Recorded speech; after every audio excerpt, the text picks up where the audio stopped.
नमस्कार, मी प्रतीक्षा, डीएनए मराठीमध्ये आपलं स्वागत.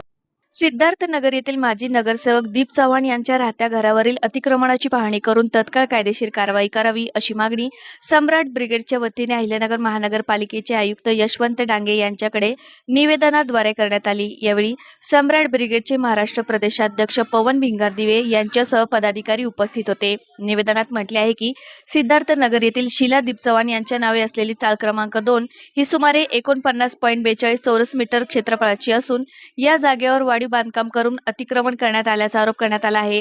संबंधित माजी नगरसेवकांनी त्यांच्या राहत्या घराचे वाढीव बांधकाम केल्याचा दावा निवेदनात करण्यात आला आहे। तसेच महानगरपालिकेचे अधिकारी अतिक्रमण हटवण्यासाठी गेल्यास संबंधितांकडून दमदाटी केली जाते। मी दलित आहे, माझे अतिक्रमण काढल्यास अॅट्रॉसिटी कायद्याअंतर्गत गुन्हा दाखल करीन अशी धमकी दिली जात असल्याचाही आरोप निवेदनात करण्यात आला आहे।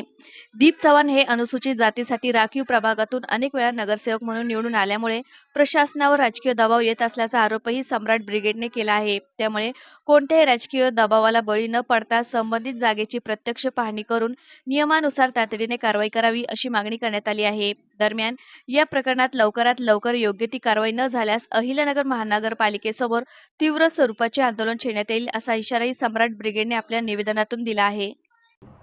आमची मागणी अशी होती, अहिल्यानगर महानगरपालिका हद्दीतील सिद्धार्थनगर येथील माजी नगरसेवक दीप चव्हाण हा अनेक वर्षापासून महानगरपालिकेचा नगरसेवक आहे।